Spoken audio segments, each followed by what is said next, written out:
ನವರಾತ್ರಿಯ ವಿಶೇಷ ಸಂಚಿಕೆಗೆ ಸ್ವಾಗತ. ನವರಾತ್ರಿಯ ಮೊದಲ 3 ದಿನಗಳು ಯಾವ ನೈವೇದ್ಯವನ್ನು ಅರ್ಪಿಸಬೇಕು, ಯಾವ ಸ್ತೋತ್ರವನ್ನು ಓದಬೇಕು ಅನ್ನೋದು. ಇನ್ನು ನವರಾತ್ರಿಯಲ್ಲಿ ಪ್ರತಿಯೊಂದು ದಿನವೂ ಸಹ ವಿಶೇಷವಾದಂಥ ಪೂಜೆ ಇರುತ್ತೆ.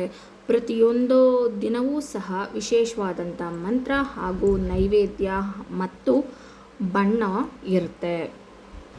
ಹಾಗಾಗಿ ನವರಾತ್ರಿಯ ಸಂಪೂರ್ಣ ವಿಶೇಷವಾದಂಥ ಮಾಹಿತಿ, ಯಾವ ದಿನ ಯಾವ ಬಣ್ಣ ಧರಿಸಬೇಕು, ಹಾಗೆ ಯಾವ ದಿನ ಯಾವ ಸ್ತೋತ್ರಗಳನ್ನು ಪಠಿಸಬೇಕು, ಮತ್ತು ಯಾವ ನೈವೇದ್ಯವನ್ನು ಇಡೋದ್ರಿಂದ ನಿಮ್ಮ ಇಷ್ಟಾರ್ಥಗಳು ಈಡೇರಿ ಎಲ್ಲ ಸಮಸ್ಯೆಗಳು ಬಗೆಹರುತ್ತೆ ಮತ್ತು ತಾಯಿ ದುರ್ಗೆಯ ಆಶೀರ್ವಾದ ಸಿಗುತ್ತೆ ಅಂತ ಈಗ ತಿಳಿಯೋಣ. ಆಶ್ವಯುಜ ಮಾಸ ಶುಕ್ಲ ಪಕ್ಷ ಪಾಡ್ಯದಿಂದ ದಶಮಿಯವರೆಗೆ ದೇವಿಯನ್ನು ಆರಾಧಿಸೋದನ್ನು ನಾವು ನವರಾತ್ರಿ ಅಥವಾ ವಿಜಯದಶಮಿ ಅಂತ ಕರಿತೀವಿ. ದೇವತೆಗಳ ರಕ್ಷಣೆಗಾಗಿ ಆವಿರ್ಭವಿಸುವ ದೇವಿ ದುರ್ಗೆ ಆಗಿರ್ತಾಳೆ. ನವರಾತ್ರಿಯ ಮೊದಲನೇ ದಿನ ಶ್ರೀ ಶೈಲಪುತ್ರಿ ದೇವಿಯನ್ನು ಆರಾಧಿಸಬೇಕು. ಹಿಂದೆ ಅಗ್ನಿಯಲ್ಲಿ ದಹಿಸಿ ಹೋದ ದಾಕ್ಷಾಯಣಿ ದೇವಿಯು ಶೈಲಪುತ್ರಿಯಾಗಿ ಮತ್ತೆ ಹುಟ್ಟಿ ಬಂದು ಶಿವನನ್ನು ಸೇರುವುದರ ಸೂಚನೆಯೇ ಶೈಲಪುತ್ರಿ ದೇವಿ ಆಗಿರ್ತಾಳೆ. ಇನ್ನು ಈ ದೇವಿಗೆ ನವರಾತ್ರಿಯ ಮೊದಲನೇ ದಿನ ಶ್ರೀ ಬಾಲತ್ರಿಪುರ ಸುಂದರಿ ದೇವಿ ಅಲಂಕಾರ ಮಾಡಿ, ಇನ್ನು ಈ ದಿನ ನಾವು ಶ್ರೀ ಶೈಲಪುತ್ರಿ ದೇವಿಗೆ ಪಾನಕ, ಕೋಸಂಬರಿ, ಪೊಂಗಲನ್ನು ಅರ್ಪಿಸಬಹುದು. ಹಾಗೆ ಶ್ರೀ ಶೈಲಪುತ್ರಿ ದೇವಿ ಧ್ಯಾನ ಸ್ತೋತ್ರ,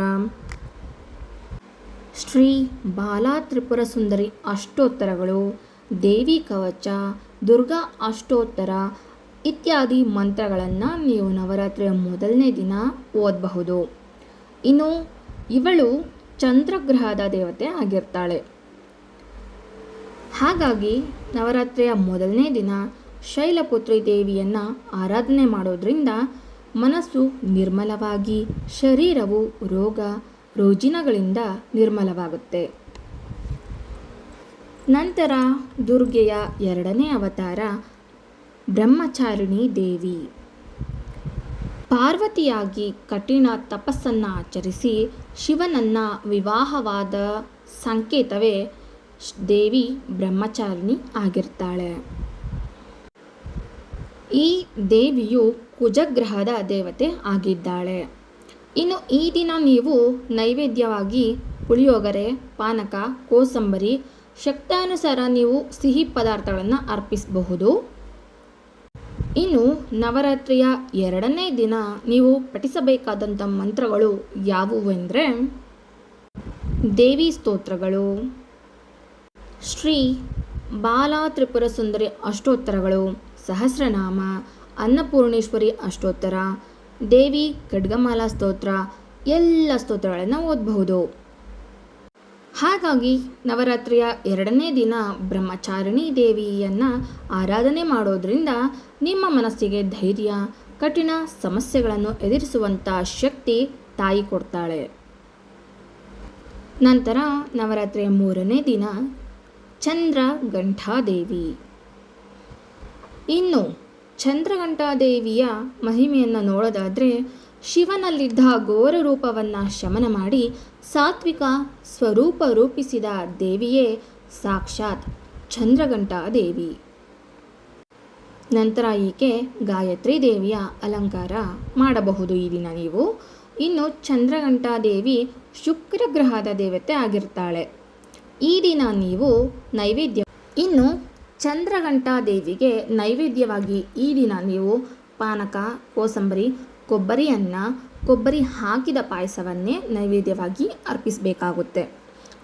ಹಾಗಾಗಿ ಚಂದ್ರಘಂಟಾದೇವಿಯನ್ನು ಈ ದಿನ ನೀವು ಪೂಜೆ ಮಾಡೋದ್ರಿಂದ ಸಕಲ ಕಾರ್ಯಗಳು ನಿರ್ವಿಘ್ನವಾಗಿ ನಡೆದು ಜೀವನದಲ್ಲಿ ಯಶಸ್ಸನ್ನು ತಾಯಿ ಕರುಣಿಸ್ತಾಳೆ. ಇನ್ನು ಉಳಿದ ನವರಾತ್ರಿಯ ದಿನಗಳಲ್ಲಿ ಯಾವ ದಿನ ಯಾವ ನೈವೇದ್ಯವನ್ನು ಅರ್ಪಿಸಬೇಕು, ಯಾವ ಮಂತ್ರವನ್ನು ಓದಬೇಕು ಅಂತೇಳಿ ಮುಂದಿನ ವಿಡಿಯೋದಲ್ಲಿ ತಿಳಿಸ್ತೀನಿ.